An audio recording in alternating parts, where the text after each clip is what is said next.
Antonyms. Antonyms question में आपको एक वर्ड दिया जाता है और आपने दिए गए चॉइसेस में से उसके अपोजिट मीनिंग वाला वर्ड चूज करना होता है, यानी कि ये अपोजिट फाइंड आउट करने का सेक्शन है। जैसे कि अगर मेन वर्ड में दिया हुआ है बिग, तो इसके ऑप्शन में से स्मॉल को चूज किया जा सकता है क्योंकि ये एक दूसरे के अपोजिट है। इसी तरह ओपन का अपोजिट क्लोज हो सकता है, मेल का अपोजिट या एंटोनिम फीमेल हो सकता है। तो आप देखें कि यहाँ पर आपको किस चीज की जरूरत है, यहाँ पर वोकैबुलरी की जरूरत है। वोकैब के बगैर एंटोनिम का सेक्शन हो नहीं सकता, क्योंकि अगर आपको वर्ड के मीनिंग ही मालूम नहीं है तो आप उसका एंटोनिम्स या अपोजिट मीनिंग वाला वर्ड कैसे चूज कर सकते हैं। तो सबसे इंपॉर्टेंट चीज क्या हुई, वोकैबुलरी यानी कि वर्ड मीनिंग। ज्यादा से ज्यादा लिस्ट याद करें ताकि आपको ज्यादा से ज्यादा वर्ड्स के मीनिंग मालूम हो, तो तब ही आप इसमें परफॉर्म कर सकते हैं कि ज्यादा से ज्यादा क्वेश्चन को सही किया जा सके। अच्छा, अब यहाँ पर एक और चीज भी है कि वोकैब की जो लिस्ट होती हैं उनमें अमूमन डिक्शनरी के मीनिंग होते हैं। अब डिक्शनरी के मीनिंग तो उसके डायरेक्ट मीनिंग है, लेकिन बाज़ औक़ात ऐसे लफ्ज होते हैं लेकिन बाज़ औक़ात ऐसा होता है कि हमें कंटेक्स्ट में उसके मीनिंग चाहिए होते हैं।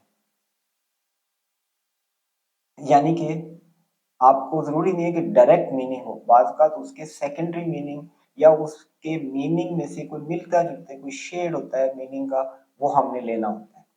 For example pen. अब आपको पता है कि पेन राइटिंग वगैरह के लिए जो इस्तेमाल करते हैं वो पेन है, लेकिन पेन का एक और मीनिंग भी है जो एक पर्टिकुलर कंटेक्स्ट में इस्तेमाल हो सकता है। पेन का सेकेंडरी मीनिंग है कन्फाइंड प्लेस, यानी कि कोई एक प्लेस है और आपने जानवरों को उसमें रखना है तो आप उसके गिर्द एक बाउंड्री लगा देते हैं, फेंस बिल्ड कर लेते हैं, तो वो भी पेन कहलाती है। वो लैंड जो कि कन्फाइंड हो और उसमें आप एनिमल्स वगैरह को रखते हैं तो वो पेन कहलाती है। तो आप देखें कि अगर पेन उसमें आ रहा हो और आप पेन के ओरिजिनल मीनिंग लेकर और उसको एंटोनिम्स को ढूंढने की कोशिश करें तो हो सकता है कि ऑप्शन में कोई वर्ड भी अपोजिट मीनिंग वाला ना मिले। लेकिन अगर आप इसके सेकेंडरी मीनिंग या इसको कंटेक्स्ट में देखें कि pen is a confined place, तो इसका अपोजिट क्या हो सकता है, ओपन लैंड, क्योंकि ये कन्फाइंड है और ओपन लैंड कन्फाइंड नहीं है, तो ये अपोजिट हो जाएंगे। अच्छा, अब यही बात जो मैंने अभी की प्राइमरी और सेकेंडरी की, तो अब देखते हैं कि सेकेंडरी और प्राइमरी कैसे होते हैं, क्या मीनिंग होते हैं। प्राइमरी मीनिंग होते हैं जो डिक्शनरी में डायरेक्ट उसके मीनिंग दिए गए हैं और मोस्ट कॉमनली यूज होते हैं, यानी कि वो ज्यादातर लोग उसको प्राइमरी मीनिंग के लिहाज से उस वर्ड को लेते हैं। जबकि सेकेंडरी मीनिंग होते हैं स्पेशल कंटेक्स्ट में, स्पेशल सिचुएशन में, या किसी इलाके में या किसी कम्युनिटी में उसके क्या मीनिंग लिए जाते हैं। मसलन अभी मैंने मिसाल दी थी पेन। पेन क्या चीज है, a piece of land surrounded by a fence in which animals are kept. तो देखें पेन के मीनिंग यहाँ पर डिफरेंट है, लेकिन ये कहाँ इस्तेमाल होते हैं, जहाँ जानवर रखे जाते हैं, तो उन्होंने जो इलाका बनाया होता है बाउंड्री लगाकर, उसको पेन कहते हैं। इसी तरह पंच, पंच का मतलब तो मुक्का होता है, तो पंच दूसरे मीनिंग में किस तरह इस्तेमाल होता है कि ये एक मिक्सचर है वाटर का, फ्रूट जूस का और स्पाइसेस वगैरह मिलाकर एक पंच बनाया जाता है। इसी तरह से फास्ट, टू फास्ट। अब टू फास्ट, फास्ट का मतलब तो तेज होता है, अकेला अगर फास्ट लें तो इसका मतलब है तेज चलना, फास्ट।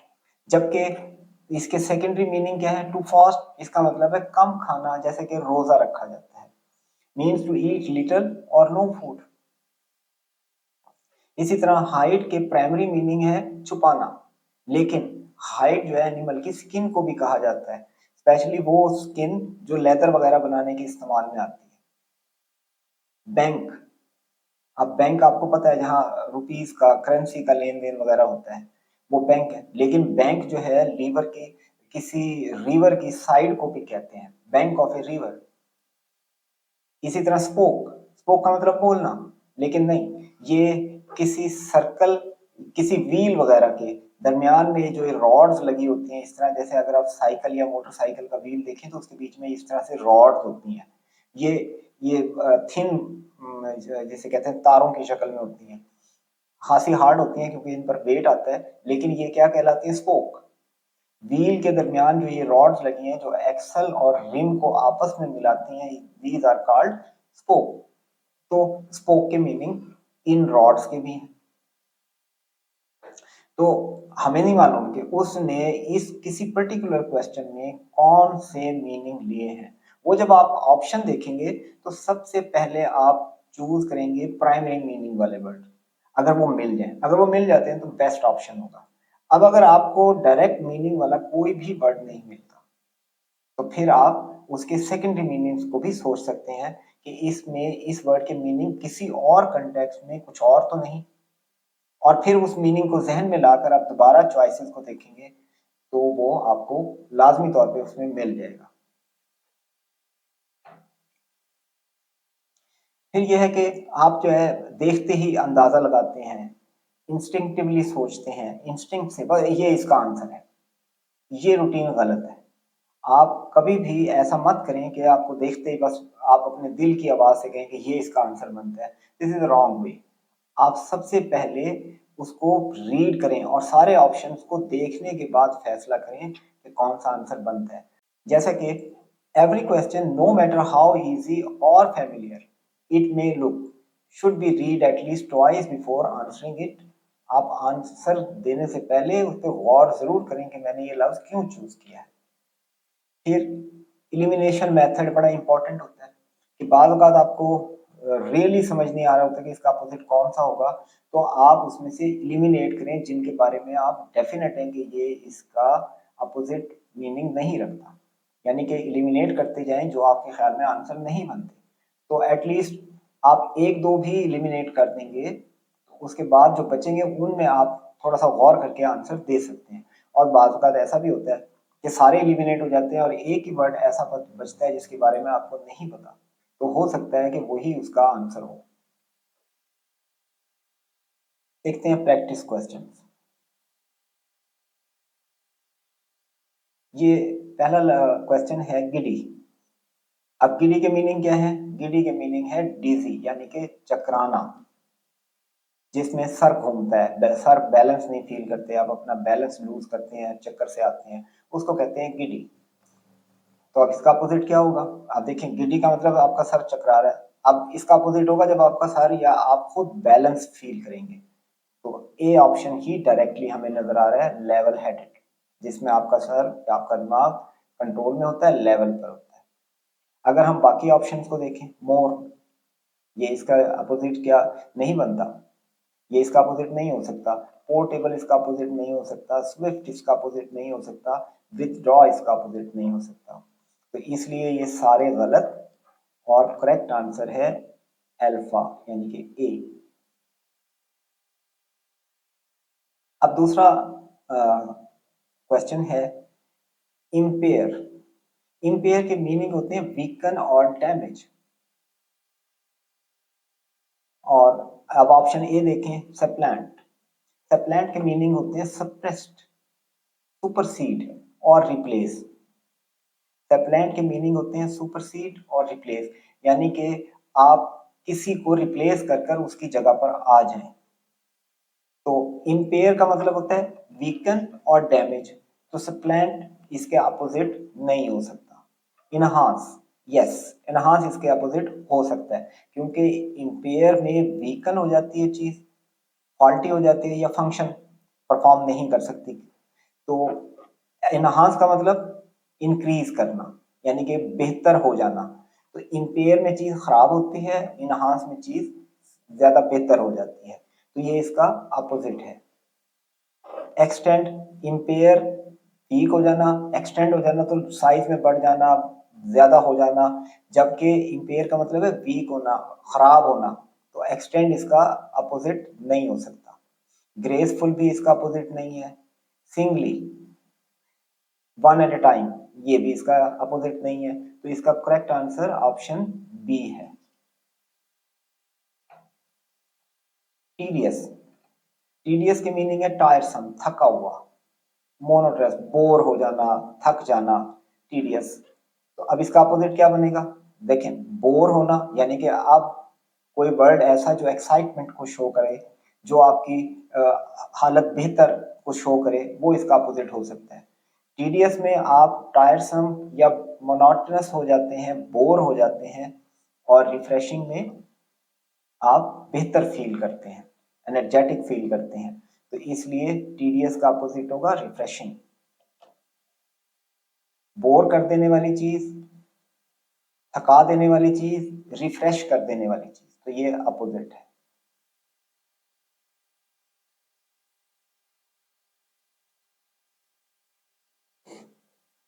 अब आते हैं फोर्थ पर। फोर्थ है जी सपल। सपल मीन बेंडिंग और मूविंग इजीली, फ्लेक्सिबल को कहते हैं। तो फ्लेक्सिबल, फ्लेक्सिबल का अपोजिट क्या होगा? हार्ड या रिजिड, जिसको बेंट ना किया जा सके, जिसको मोड़ा ना जा सके। तो देखिए इसमें डायरेक्टली आपको नजर आ रहा है कि B is the opposite meaning. Supple, flexible, जिसको बेंट किया जा सके, रिजिड, हार्ड, जिसको बेंट ना किया जा सके। तो option B is the antonym of the main word supple. Squander, squander की मीनिंग है वेस्ट, बड़े फुलिश अंदाज में वेस्ट करना चीजों को, मनी को, चीजों को, एसेट्स को वेस्ट करना रेकलेस और फुलिश मैनर में, स्क्वांडर। तो स्क्वेंडर में अपोजिट क्या होगा? बचत करना, संभाल के रखना, स्टोर करना, क्योंकि इसमें आप वेस्ट, स्क्वेंडर में वेस्ट किया जाता है, तो इसका अपोजिट होगा कि सेव किया जाए, वेस्ट के बजाय सेव किया जाए, स्टोर किया जाए। तो देखते हैं कि कौन सा लफ्ज इसमें बनता है। Scale, no. रिबफ, रिजेक्ट करना, नो। हॉन्ट करना, नो। Hold, yes. होल्ड की मीनिंग है स्टोर करना, स्टॉक करना, सेव करके रखना। तो ये इसका अपोजिट है, इसलिए इस क्वेश्चन का आंसर है ऑप्शन डी।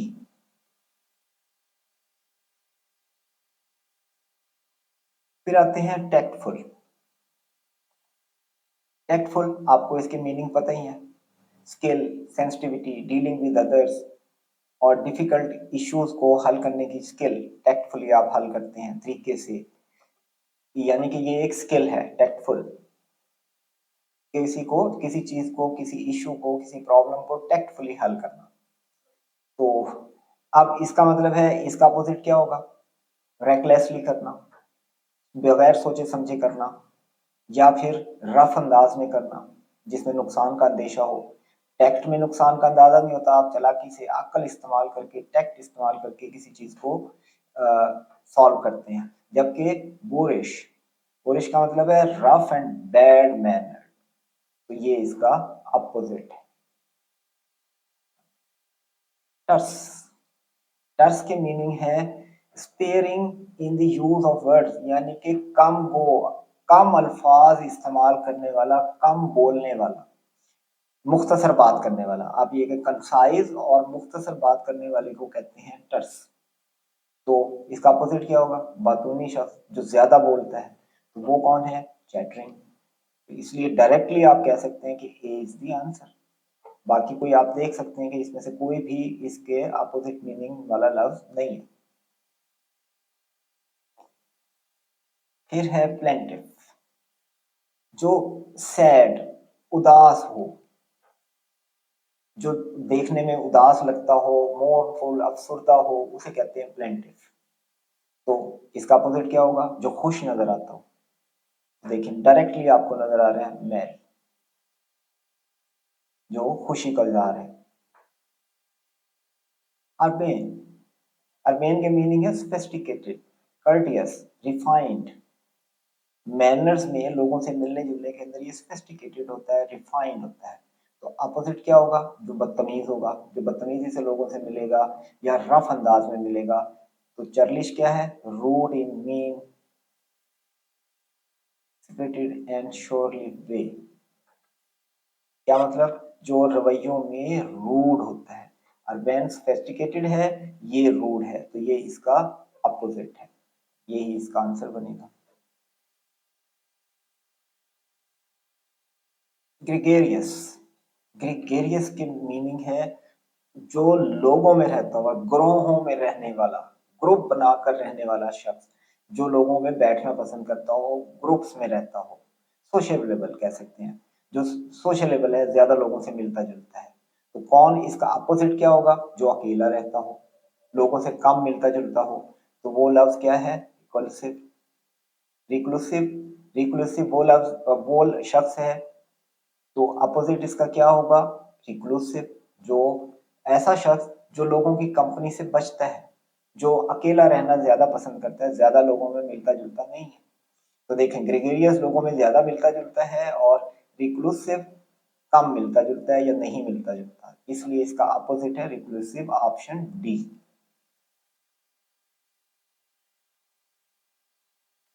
वायबल, जिसको किया जा सके। वायबल, वायबल का मतलब है जो मुमकिन हो, जिसको किया जा सके। दिस प्रोजेक्ट इज वायबल, यानी कि इस प्रोजेक्ट को किया जा सकता है। अब इसकी रीजन बहुत सारी पीछे होती हैं कि क्या वो फिजिकली हो सकता है, टेक्निकली हो सकता है, मॉनिटरीली हो सकता है, किसी भी तरीके से जो काम हो सकता है उसको कहते हैं वायबल। और जो ना हो सके वो इसका अपोजिट होगा। तो कौन सा बनता है? अनवर्केबल। ये काम नहीं हो सकता, वर्केबल नहीं है। वायबल वो है जो हो सकता है, अनवर्केबल जो नहीं हो सकता। सूद, जेंटली काम। अब ये काम के मीनिंग देता है, पुरसकून। तो इसका अपोजिट क्या होगा जिसमें सुकून ना हो? वो है लफ्ज एक्साइट। सूद का अपोजिट एक्साइट, इसलिए करेक्ट आंसर है ऑप्शन सी। कैप्रिशियस, कैप्रिशियस के मीनिंग है to given sudden and unaccountable changes of mood और बिहेवियर, यानी कि जो अपना बिहेवियर, चीजें चेंज करता रहता हो, जिसका मूड भी जल्दी से, जरा सी आपने बात की और वो नाराज हो गया, थोड़ी देर बाद खुश हो गया, जिसका मूड चेंज होता रहता है, एक जगह स्टे नहीं करता। तो इसका अपोजिट क्या हो सकता है? इसका अपोजिट हो सकता है ऐसा जो कि बैलेंस हो, जो स्टेडी हो, जो एक तरह से रहता हो। तो देखिए इसमें डायरेक्टली डी में ये लफ्ज आ रहा है, स्टेडी। स्टेडी के मीनिंग जो एक जैसा रहता हो। फिकल, फिकल के मीनिंग है बड़ी तेजी के साथ तब्दील होने वाला, चेंजेस रैपिडली। अब इसमें अपने लॉयल्टीज भी चेंज होती हैं, आपकी दोस्तियां भी चेंज होती हैं। Fickle meaning changes frequently, changing frequently. अब इसका अपोजिट क्या होना चाहिए? जो चेंज ना होता हो, जो डिटरमेंट हो। फिकल के अंदर change specially as regard one's loyalties और अफेक्शंस। तो रेजोल्यूट का मतलब होता है admirably, purposeful, determined. Fickle change होता रहता है, रेज्यूट जो है डिटरमेंट होता है कि जो उसने तय कर लिया वो उस पर स्टे करेगा, डिटरमेंट होता है। तो इसलिए इसका क्वेश्चन का फिकल का अपोजिट होगा रेजोल्यूट। मीगर, मीगर के मीनिंग है लैकिंग इन क्वांटिटी और क्वालिटी, जिस जिसमें क्वालिटी या क्वांटिटी ना हो। तो इसका अपोजिट क्या होना चाहिए? जिसमें बहुत कुछ हो, जिसमें quantity, quality, rich. Meagre opposite है किसका? लेविश का। मीगर का अपोजिट क्या होगा? लेविश, क्योंकि ये लैक है और इसमें ज्यादती होती है चीज की। तो इसलिए इस क्वेश्चन का आंसर है बीटा। होवल, होवल कहते हैं एक सिंपल घर को, जो सादा सा बना हुआ, छोटा छोटा सा घर जो सिंपल भी है। तो इसका अपोजिट क्या होगा? कोई हवेली होगी, कोई महल होगा, वो इसका अपोजिट हो सकता है। तो देखें ऑप्शन डी में पैलेस दिया हुआ है। तो होवल एक छोटा सादा सा घर और पैलेस एक बहुत बड़ा लग्जरियस घर होता है। क्रेडुलस, क्रेडुलस के मीनिंग है showing a great readiness for believe thing, जो बहुत जल्दी चीजों पे यकीन कर लेता है। क्रेडुलस जो चीजों पर जल्दी यकीन करता है। तो इसका अपोजिट क्या होना चाहिए? जो यकीन नहीं करता, जो शक शुबा के अंदर रहता है, जो शक करता है, बिलीव नहीं करता जल्दी से चीजों पर, वो इसका अपोजिट होगा। तो स्पेक्टिकल क्या होता है? स्पेक्टिकल होता है वो शख्स जो डाउटफुल होता है, जो डाउट शो करता है, चीजों को बिलीव नहीं करता जल्दी से। इसलिए क्रेडुलस का अपोजिट होगा sceptical, option B. Brazen, brazen होता है बहादुर, बेखौफ, बोल्ड, विदाउट शेम, जो हर चीज कह देता है, जिसको डर नहीं लगता और वो शर्म भी महसूस नहीं करता। तो ब्रेजन जो है शर्म नहीं महसूस करता और हर चीज कह देता है, तो अपोजिट क्या होना चाहिए? एक समझदार बंदा जो सोच समझ के बोलता हो। तो क्या लफ्ज आएगा? मॉडेस्ट। इसका अपोजिट है मॉडेस्ट। मॉडरेट, लिमिटेड और स्मॉल, यानी कि बोल्ड विदाउट शेम नहीं, बल्कि मैनर्स के साथ और मॉडरेट अंदाज में बात करने वाला। डिवॉइड, डिवॉइड के मीनिंग है लैकिंग फ्री फॉर्म, जो बिल्कुल अलहदा, एंटायरली लैकिंग, जिसमें कोई चीज ना हो। मतलब आप किसी चीज की भी बात करते हैं, डिवाइड ऑफ वाटर, यानी कि आप इसमें कोई वाटर नहीं है। और फ्री फ्रॉम, यानी कि फ्री फ्रॉम को कहते हैं। अब अगर हम कहते हैं the lake is, the lake is devoid of water, इसका मतलब है अब लेक में बिल्कुल भी पानी नहीं है। Free from. तो इसका अपोजिट क्या होगा? या तो इसका अपोजिट होगा फुल ऑफ, जिसमें चीजें मौजूद हों, कोई भी चीज जिसका जिक्र किया जा रहा है। तो आप देखें, लिबर्टी नहीं हो सकता, इनर मोस्ट नहीं हो सकता, फेथलेस नहीं हो सकता, कॉस्मोस नहीं हो सकता, रिप्लीट। रिप्लीट के मीनिंग है चीज को रिफिल कर देना। डिवॉइड का मतलब है उसमें वो चीज होना ही ना, और रिप्लीट ये है कि वो जो खाली थी वो भर चुकी है, उसमें वो चीज आ चुकी है, रिप्लीट हो चुकी है, उसमें वो चीज मौजूद है। तो डिवॉइड में चीज नहीं होती, रिप्लीट में वो चीज होती है। इसलिए ये इसका अपोजिट बनेगा, जो कि ऑप्शन ई है। लाउटिश, लाउटिश की मीनिंग है एग्रेसिव। अब इसका अपोजिट क्या होगा? एग्रेसिव का अपोजिट कूल, काम, मैनर्ड, सोफिस्टिकेटेड। देखें ये अर्बेन का लफ्ज आया हुआ है, जिसके मीनिंग क्या है? कर्टियस। लाउटिश एग्रेसिव होता है, लड़ता झगड़ता है, और कर्टियस और रिफाइंड मैनर वाला शख्स इसका अपोजिट है। इसलिए इस क्वेश्चन का आंसर है option C. Thank you for watching. Don't forget to subscribe.